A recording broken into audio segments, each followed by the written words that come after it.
the book of erotic fantasy.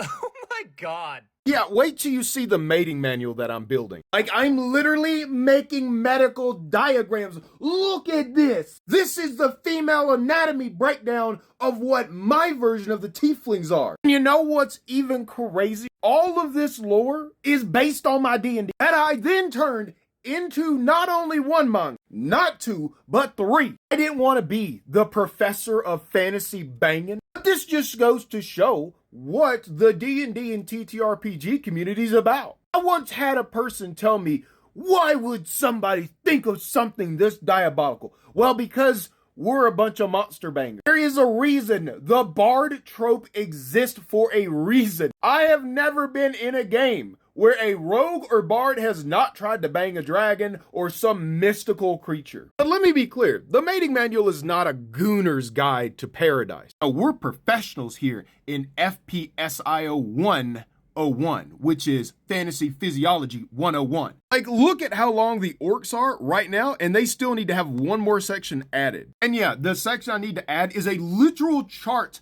of physical and mental disabilities half-orcs can get based on the purity of their parents' blood. You ever wanted to know if your half-orc son's gonna end up having cancer, being blind, having learning disorders? Well, guess what? I'm gonna have it here. But like, just for example, what I'm covering here is general orc society structures, policy that shapes dating and reproduction culture, the dating and courting expectations of a species. And in the orcs case, there are two general types. You have the Yershava Plains orcs and then mixed race society orcs. So they both get a duplicate section of this where we break down their unique cultural aspects. Like, clan orcs have a tradition called looping, which is the forced union of two orcs overseen by an orc shaman for the purposes of reproduction. But let's see how these actually tie into the lore of my manga. Because remember, they're the same world. So if we look at the general orc clan structure up at the top of the Grand Chieftain, you'll see Ortiz Petals. In chapter 10 of the Night of Slaughter, you remember the tall, dummy, tatted up orc lady here?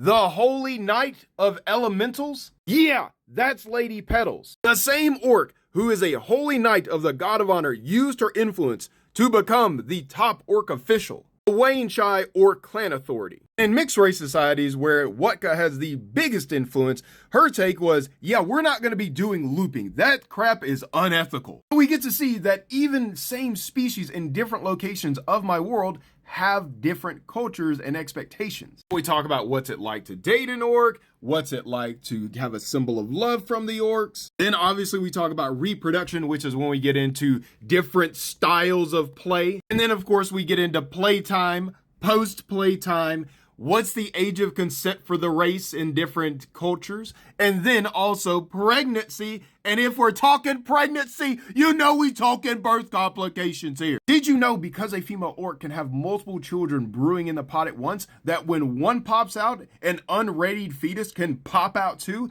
and that's called a hot birth? No, I'm sorry, that's called an early drop. We talk about viability of other races, and then we literally do the same thing for mixed species societies. And if you ain't trying to end up a ditty when you want to date an orc, we talk about age ranges for mixed species societies. We get into the culture of rearing offspring within different modes of society, such as Yershava and also the mixed species. And then it's here in the breeding section that we actually look at the anatomy diagrams. Yeah, we even look at sperm if it's unique. And guess what? We do the same thing for the women's side of the house. Like, this entire half a page is literally dedicated to talking about the woman's hot box.